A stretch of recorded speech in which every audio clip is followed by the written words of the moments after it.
Welcome to a special series from the Decarbonisation Dialogue, as we join in celebrating Wales Climate Week. This week, we shine a spotlight on Wales with inspiring conversations featuring artist and maker Bronwen Gwillim, Research Associate Jack Price from the Wales Centre for Public Policy, and Sustainability Manager Teifion Maddocks from Swansea University.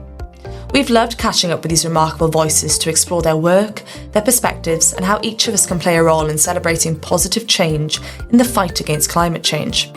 Tune in to the Decarbonisation Dialogue and discover ideas, inspiration and actionable steps towards a more sustainable future. Croeso I gyfres arbennig gan y Dialog Datcarboneiddio. Rydyn ni fynd I dathlu wythnos Hinsawdd Cymru. Wythnos yma, fi fyddwn ni yn canolbwyntio ac yn dathlu ddatblygiadau Cymru, a sgyrsiau difyr yn cynnwys yr arlunydd Bronwen Gwillim, cydymwaith ymchwil Jack Price o Ganolfan Polisi Gyhoeddus Cymru, a rheolwr cynaliadwyedd Teifion Maddocks o Brifysgol Abertawe. Rydym wedi bod wrth ei bodd yn dal I fyny ar lleisiau anhygoel hyn I archwilio ei gwaith, ei safbwyntiau a sut y gall pob un ohonom chwarae ei rhan mewn creu newid cadarnhaol yn y frwydr yn erbyn newid yn yr hinsawdd. Gwrandewch ar y Dialog Datcarboneiddio a ddarganfyddwch syniadau, ysbrydolaeth a chamau gweithredu tuag at ddyfodol mwy cynaliadwy. Today, my guest is Teifion Maddocks, who has more than 20 years of experience in environmental management with roles at General Electric, Tata Steel, and he is currently Sustainability Manager at Swansea University. He has played a pivotal role in driving the university's sustainability strategy, contributing to its 8th place ranking in the UK People and Planet University League of 2023. Teifion says achieving a 39% reduction in Scope 1 and 2 emissions since 2015 is indicative of the university's dedication to technical innovation, strategic planning and the impact of investment. The university has carried out a full decarbonisation action plan, working with the Carbon Trust and Welsh Government Energy Services to outline what needs to happen and the associated cost. One of the flagship projects has been solar power, and with 2,000 panels installed generating up to 10% of the university's electricity through roof-mounted solar, and that is no small thing. So welcome to Teifion today. Hi, good morning. Now, Teifion, tell us a little bit about your career and how did you become interested in energy management and sustainability? I know you've been at university, as I say, for 10 years. You've held key roles at Tata Steel and Port Talbot, which is one of the UK's largest steelworks, which has obviously faced significant changes over the last few years. Can you tell us a little bit about your journey? Yeah, for sure. So I started off growing up in the Swansea Valleys, surrounded by nature, grew a love and a passion for being out in the environment, spending most of my childhood out in the outdoors, either in the Swansea Valley or around the Gower coast, and through that sort of understanding and that immersion really grew to understand how we need to protect the environment, look after it for current and future generations, and how I could really be part of that protection and sort of outlook for the future. So I took that really through my academic years into an environmental risk management degree at Cardiff University, Cardiff Metropolitan University. And it was a really vocational course which helped me to understand what environmental risks were in terms of compliance, but going beyond compliance into also health and safety. And took that sort of knowledge and that expertise and skills into a job at General Electric initially, where I was an environmental health and safety coordinator for a turbine making facility in the West Midlands. And it was heavily associated with health and safety within the role. I brought in for the first time an ISO 14001 management system for the organisation, and really considered the sort of environmental element of that role to be where still my passions lied, I suppose. And really enjoyed working on environmental impacts, considering what an organisation might have in relation to environmental risk, and looking at ways to reduce those impacts, but also benefit things like efficiencies in terms of environmental efficiencies, reducing costs, and also reducing pollution and the impacts on the environment. And so, yeah, I worked there for a couple of years. I think it was around about 4 years. I worked in General Electric in the West Midlands, but being from South Wales, from Swansea, had the hiraeth drawing me back to Wales. And I was really fortunate to take up a job with Tata Steel, the integrated steelworks, as you mentioned, on environmental management of the steelmaking process initially, which was really sort of an eye-opener in terms of environmental management. If you've got an environmental impact, they would have had to have considered it, and that's what I helped them to implement ISO 14001 again, utilise the framework that provides to plan, do, check and act against their environmental impacts, get them under control and reduce them sufficiently, managing all sorts of things from carbon emissions to air, discharges to water, and ensuring compliance and reducing the impact on the local community as well, nuisance. And we did some fantastic work there and really enjoyed and got lots of experience. Wales's only hazardous waste landfill was present within the steelworks confines as well, so that was part of our responsibilities, and yeah, really made an impact and reduced a lot of the sort of environmental consequences of the operations, but ensured the steelworks could continue to function. The challenge with the steelworks itself is that I think if you look at the tonnage of carbon versus the tonnage of metal, it's actually more carbon produced as such a carbon intensive process. So it's been in some ways obviously quite challenging to hear the social impacts of the steelworks changes, but from an environmental perspective and all of these things, obviously, if you look at sustainability in 3 pillars in terms of socio-economic and environmental, I think moving forwards, the steelworks itself will have a much better outcome for sustainability in the future generations when it comes to reducing carbon intensity and having a steelmaking industry that is more circular at Port Talbot, and hopefully society will bounce back then as a result of that. So that's hugely, your work has been hugely around recording and reducing those emissions, but let's talk about sustainability for a moment, because we hear the word sustainability a lot, and I don't want to call it a buzzword, but we do hear it around. Can you explain in really simple terms what is sustainability and how is it different from environmentalism? Yeah, I think it's really important to constantly remind ourselves. We hear sustainability mentioned a lot, and in fact, at the university, it's often used in relation to other things. So financial sustainability alone, for example, is used. So from an environmental, social, economic and environmental perspective, sustainability is about meeting the needs of the present without compromising the needs of the future for people and planet. And I think it's now more than ever about going beyond that as well. So it's not just thinking about how we meet the needs of the current generation.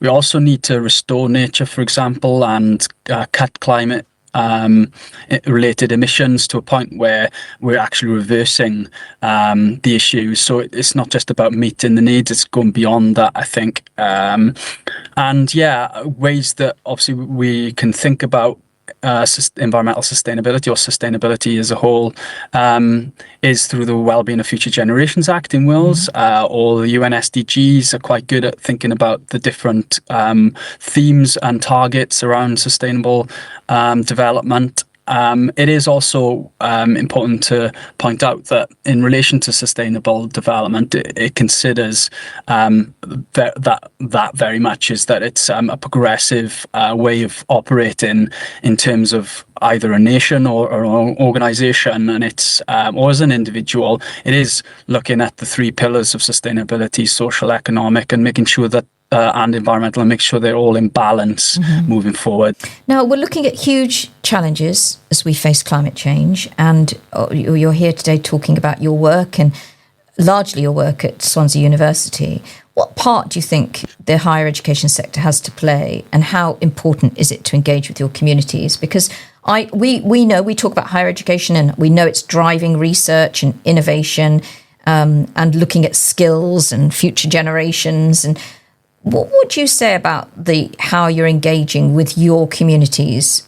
And that is literally the communities on your doorstep, but obviously the communities regarding your students and your teams. Yes, it's as you say, it's our ambition really to lead the way in terms of providing sustainable campuses, ensuring that they're living laboratories where our communities can educate current and future generations for sustainable development. And our research solutions are there for global challenges like climate change, or for restoration of nature, tackling things like pollution, marine plastics, for example, or pursuing peace and justice and security. And as you say, it's not just in relation to the research and teaching that we do. We also routinely, on a weekly basis, have people on campus, encourage people on campus to engage with nature, for example. We have monthly beach cleans and conservation work within our local environments. We've got a SSSI, a Site of Specialist Scientific Interest at our Bay campus, which we really work with and on in terms of conservation and engaging our local community. We're also run things like a Go Green Week once a year, where we invite various third sector organisations onto campus, organisations that are part of the circular economy, for example. Today, in fact, we've got Play It Again Sports, who are a local charity who try to make sure that there's less sports waste and encourage people to, for a arbitrary value, actually receive sports goods. So we take them from sports facilities as donation, and then we bring them back to campus today in the form of a sort of clothes fair, if you like, and offering them back to students and the local community for a very small value as a charity donation. So yeah, we really do feel like we're a sort of island on campus, or a sort of connection between community in relation to sustainability. And as I mentioned, really exploring the opportunities for the campus to innovate for sustainable challenges, educate, and actually just engage generally with our communities on sustainability. So you're working with all of those people on various initiatives, and it sounds like you're getting a good take-up regarding those. But another part of your role is climate and ecological emergency strategy. So you're working with the communities on these projects, but you're obviously, looking further ahead in terms of that strategy. What does that involve, and how do you involve your community in that?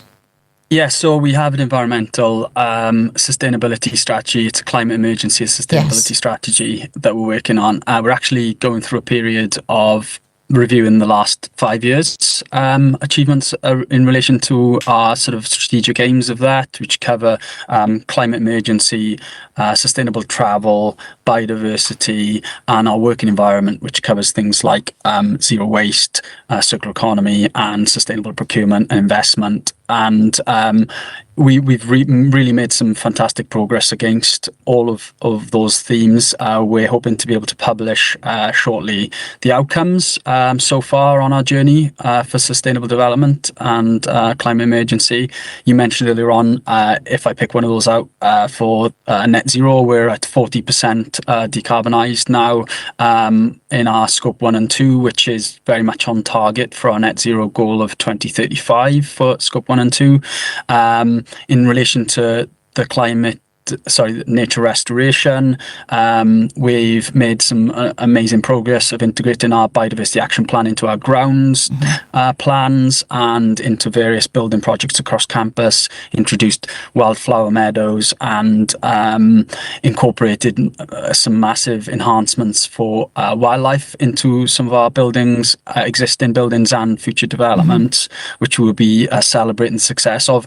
Moving forwards, we're very much considering how we consolidate those ambitions, make sure we stick to them is key, because you are hearing in the general sort of public at the moment that things like rollbacks on targets is something that's being considered. For us, it's absolutely not, and the senior leadership team have been very clear on that. We want to stick to our targets and make sure that we are leading really when it comes to our sustainability strategy. So things like our climate emergency strategy are very much going to remain as is. The areas that we really started to look at are and sort of accelerate are how we consider sort of off-campus impacts around nature is an example. So not just thinking about the footprint of our biodiversity on campus, but actually in our supply chain, upstream, downstream, how the things that we buy, the services we use, the investments we make have an impact on nature. Here at the moment about ecocide and how actually organisations and governments can think about what are the harms and the sort of impacts of their operations on nature, for example. Let's talk about Wales Climate Week, because we're marking that this week. How do you think ordinary citizens can contribute or get involved with the event? And why is it important that we have these weeks and that we have this event to talk about our climate?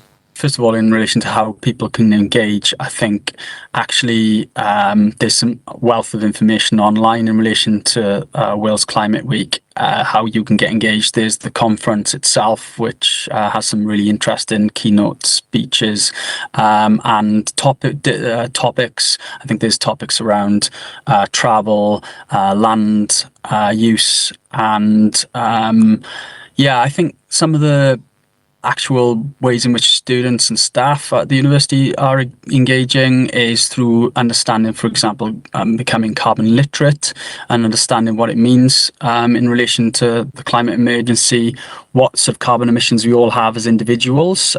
So a good way to start is to consider footprinting your own carbon emissions. So there's some great tools online. I think Welsh Government and provide a footprinting tool which you can find online as well, and that will take you through a series of questions. Will ask you what's your lifestyle and give you a sort of carbon footprint and point out some areas in which you can consider reducing your carbon emissions, and that's something that we actively use through carbon literacy in the university, through educating students to understand what their carbon emissions are, which they can consider in not just in relation to their lifestyles, but also in the university lives as well, and perhaps in some of the groups in which they are part of, so things like the students' union groups or the sports societies.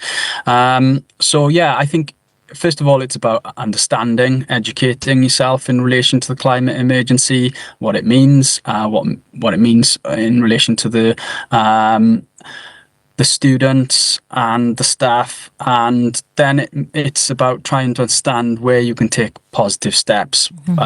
Everything helps. It doesn't matter how large or how small those steps might be, whether it's through sustainable travel instead of taking a carbon-based travel method, whether it's driving on your own or sharing your car, whether it's trying to switch to an active travel mode, so cycling to university or to work.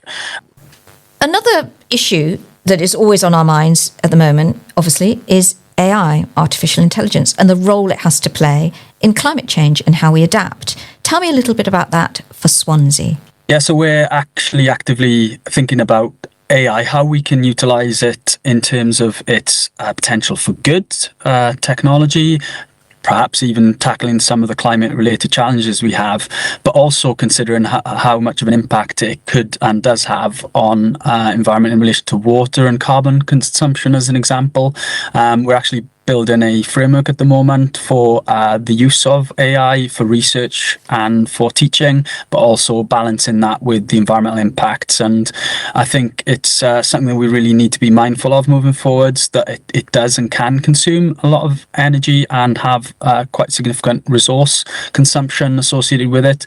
But as I say, we really need to think about how it might be turned towards challenges such as climate change adaptation, and the ways in which we sort of approach those opportunities and those challenges moving forward.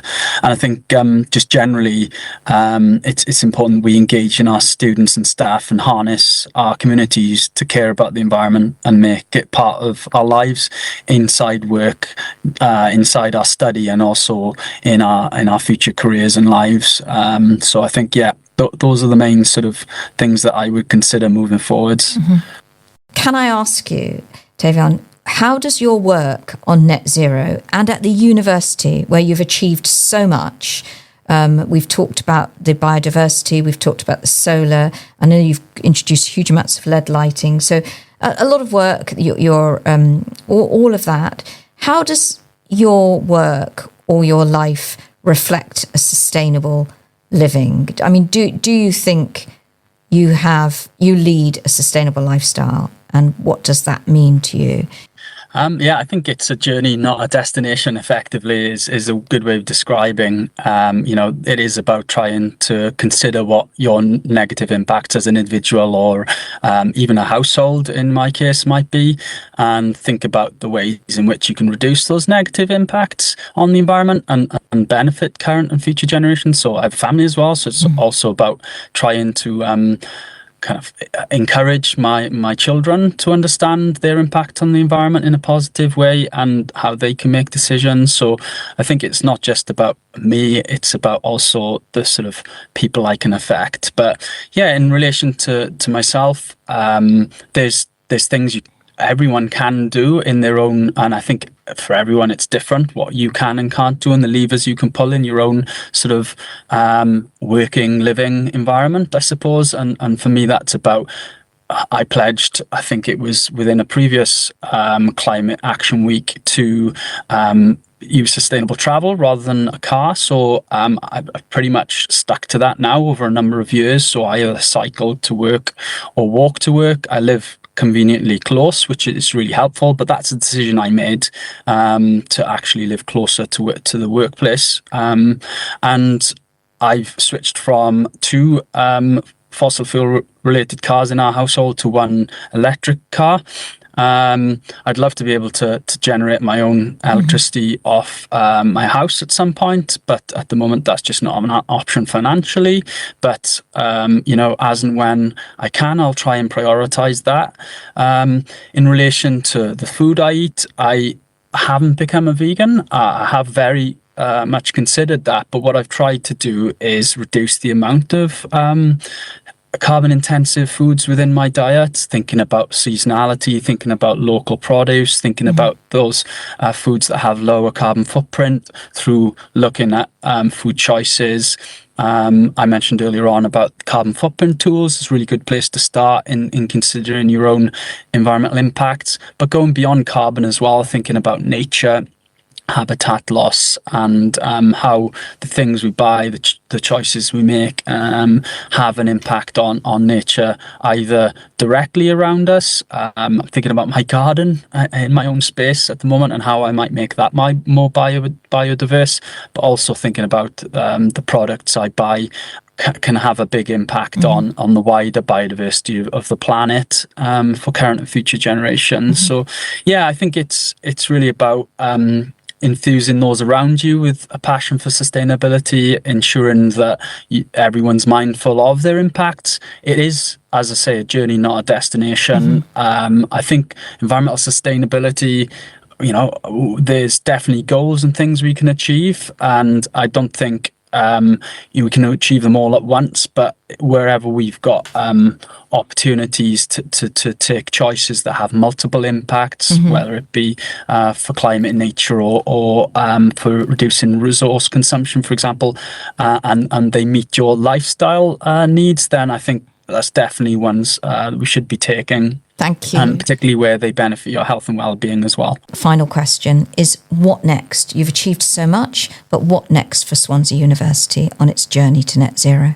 Like many institutions and organisations that are considering the environmental impacts at the moment, I think actually there's a moment to pause and think about going back to the basics in some areas.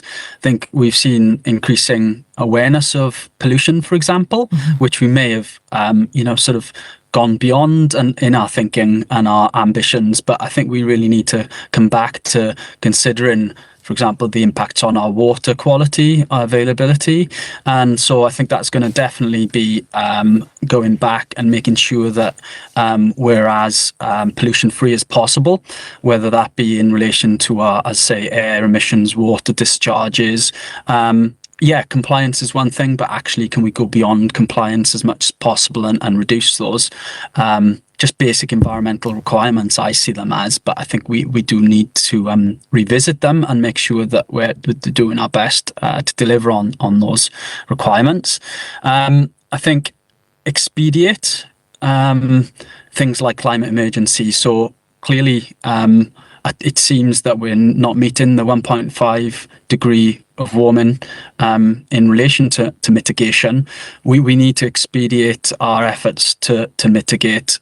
You mentioned earlier all the work that the university is doing in relation to decarbonising our campuses, whether it be in our heat network, moving over to air source heat pump, whether it be in LED lighting, or in relation to our solar panels on all of our roofs now. But I think there's lots more work to be done. We've still got lots of gas boilers across our campuses, and we really need to be looking at how we can move quickly to decarbonise those pieces of equipment, and actually utilise it as an opportunity, as I mentioned earlier, with the university to be an exemplar institution when it comes to net zero. Use our facilities as a living lab.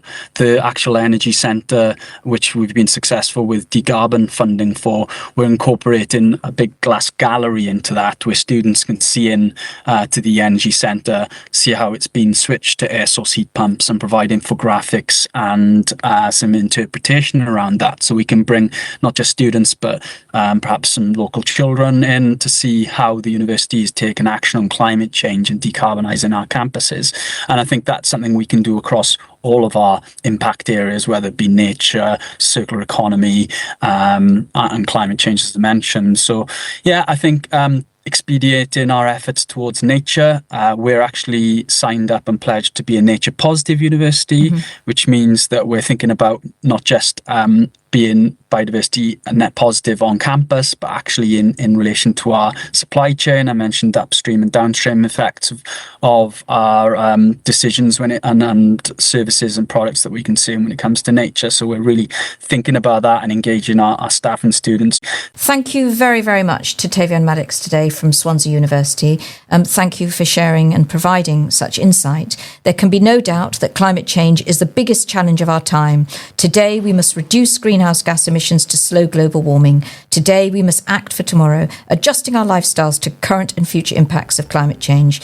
Today, we must use our collective wisdom to deliver on our climate commitments. Today, we work for tomorrow's world. Don't forget to subscribe to our podcast channels, and please do let us know what you think at podcast@salixfinance.co.uk. And big thank you, Teifion. Thank you. Diolch yn fawr. Thank you for listening to our special edition of the Decarbonisation Dialogue, celebrating Wales Climate Week. Diolch o galon am wrando i ein gyfres arbennig o'r Deialog Datgarboneiddio yn dathlu wythnos Hinsawdd Cymru. For more information about our work and to find more content, please visit salixfinance.co.uk/podcasts.